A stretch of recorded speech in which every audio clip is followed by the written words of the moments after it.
Bom dia, pessoal. Aulinha bem simples, bem rápida hoje, mas com conteúdo novo.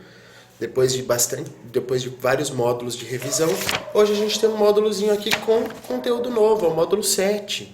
Ele traz o nome Teoria de Repulsão dos Pares de Elétrons da Camada de Valência, é um nome bem longo, mas na prática para a gente pode ser mais simples de entender isso como geometria molecular.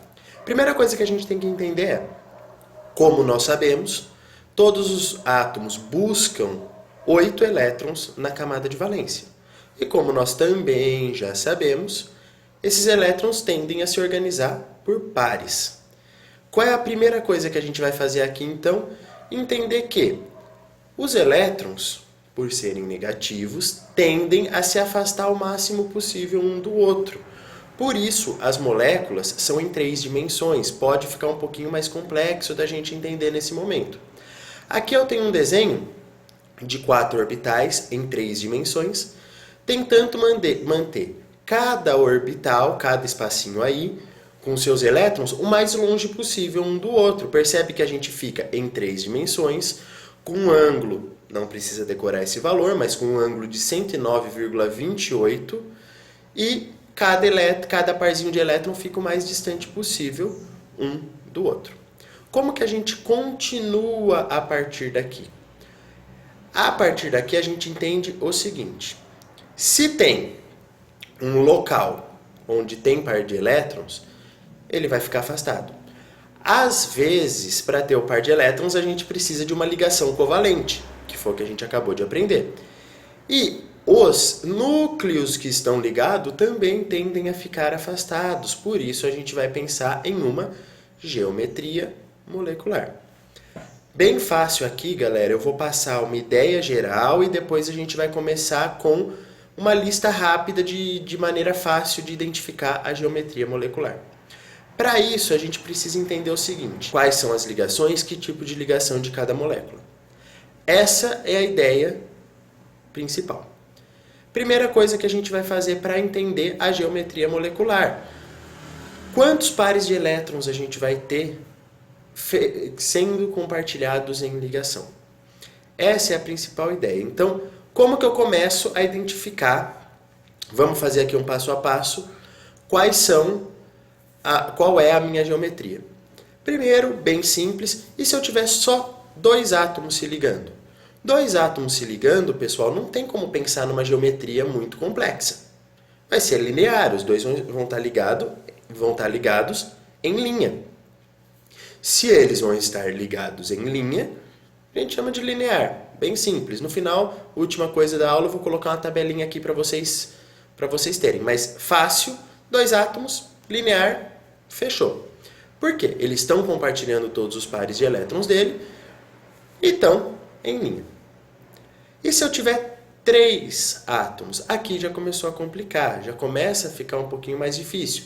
Lembrando sempre, os pares de elétrons têm que ficar o mais afastado possível um do outro, de preferência a esse 109,28 graus. Mas se eu tiver núcleos muito grandes, a tendência é que se afastem cada vez mais. Vamos imaginar aqui 2 moléculas diferentes que têm geometrias diferentes, mas que têm apenas 3 átomos. A primeira eu queria trabalhar com vocês o gás carbônico, CO2. Primeira coisa que a gente vai fazer é tentar identificar quem é o elemento que faz mais ligações. No caso aqui, o carbono tem 4 elétrons de valência, então ele vai tender a fazer 4 ligações. O oxigênio tem 6, vai fazer 2 ligações. Então, a hora que a gente organiza, não é difícil pensar que o carbono faz uma ligação dupla com um oxigênio e uma ligação dupla com outro oxigênio. Como que ficariam as orbitais aqui? Percebe que elas acabariam ficando todas em linha reta para afastar ao máximo possível os 2 oxigênios?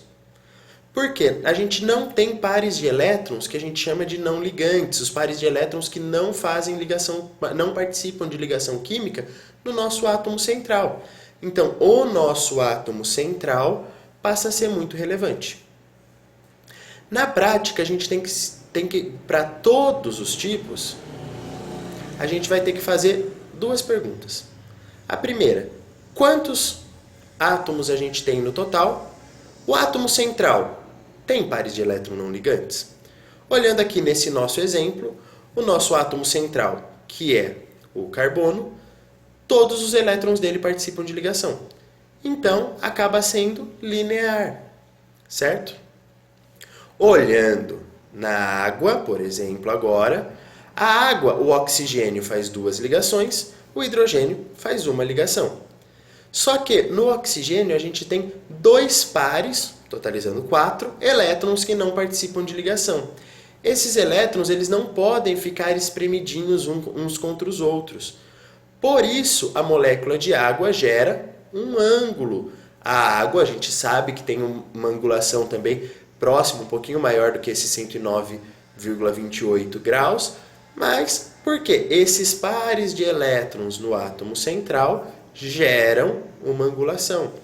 Essa vai ser a nossa ideia, continuando aqui, se a gente tem 3, se a gente tiver 4, se a gente tiver 5. Então essa é a ideia para se pensar. Primeiro a gente pensa quantos a gente tem, e em seguida a gente pensa se o nosso átomo central, que é sempre o que vai fazer mais ligações, vai ter pares de elétrons, porque se ele tiver pares de elétrons, ele vai gerar algum tipo de angulação. Então, olhando aqui, com 3, se o átomo central não tiver par de elétron, não tem angulação, é o que a gente chama de linear. Se tiver par de elétrons, a gente vai chamar de angular, porque ele forma aqui na água, a gente percebe nitidamente, um ângulo. E se a gente tiver agora um átomo central com 3 na volta dele? A gente tem 2 exemplos. Olhando aqui, a gente pode ter o SO3, trióxido de enxofre, um dos gases do efeito estufa, pessoal. Olhando aqui, ó, o enxofre fica no meio e ele faz ligação com os 3 oxigênios da volta. Tem a ligação dativa que a gente já viu ano passado. Ele faz 3 ligações e não sobra nenhum elétron ali. Então, o que vai acontecer? Esses 3 oxigênios da volta vão tentar ficar o mais afastados possível um do outro, sem interferência de nenhum parzinho de elétron não ligante. Com isso, a gente forma o que a gente diz trigonal plana. Por fim, quando a gente olha e tem um par de elétron, o caso da amônia, NH3, o nitrogênio tem 5 elétrons, compartilha 3, sobra ali um parzinho. Quando a gente fala disso da amônia, a gente sempre vai ter uma situação um pouquinho mais complexa, onde esse parzinho de elétrons vai gerar uma angulação. E é o que a gente chama de piramidal.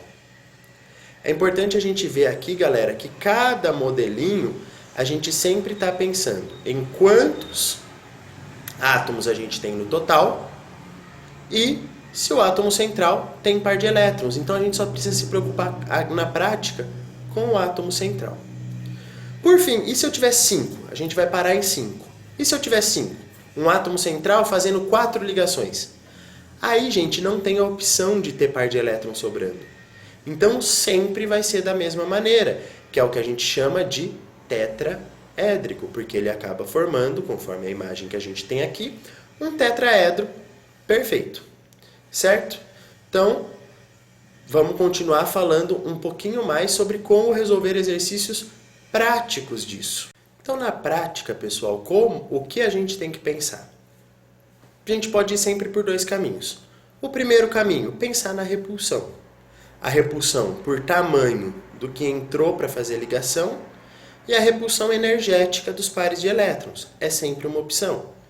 Mas a outra opção é ir por um fluxogramazinho que eu vou passar para vocês. Primeira pergunta que você tem que fazer. Quantos átomos eu tenho no total? Se eu tiver 2, é linear. Se eu tiver 3, ou vai ser linear ou vai ser angular. Se eu tiver 4, ou vai ser trigonal plana ou vai ser piramidal. E se eu tiver 5, com certeza é tetraédrico. Então fica fácil de entender. E aí é só eu pensar no átomo central, o átomo que está no meio de tudo, se ele tem pares de elétrons ou não. Facilita se a gente observar essa tabelinha aqui. Se vocês quiserem, eu consigo tentar disponibilizar para vocês de alguma maneira essa tabelinha, colocando ela talvez no site da escola. Mas assim, por essa tabelinha a gente vê quantos átomos a gente tem e se o átomo central tem par de elétrons ou não. Fazendo essas duas perguntas, a gente chega na nossa geometria da molécula. Mais dois detalhezinhos antes da aula terminar, pessoal. Primeiro de tudo, por que é importante eu pensar na geometria da molécula? A geometria da molécula ela vai definir, entre outras coisas, se a molécula é polar ou apolar, e isso acaba definindo que tipo de interação a molécula vai fazer, que tipo de reação ela vai fazer e várias outras coisas. É só a gente pensar que vocês vão entender o porquê disso na próxima aula, mas todas as moléculas angulares são polares. Então, isso já dá uma dica pra gente de como a gente vai entender essas coisas. Outro motivo muito importante do porquê que é legal estudar isso é porque o comportamento geométrico da molécula, ele dá pra gente também uma ideia de tamanho da molécula, que é muito importante para muita coisa. Quando a gente vai fazer uma simulação de gás ideal, por exemplo, a molécula, quanto menos volume ocupar, melhor.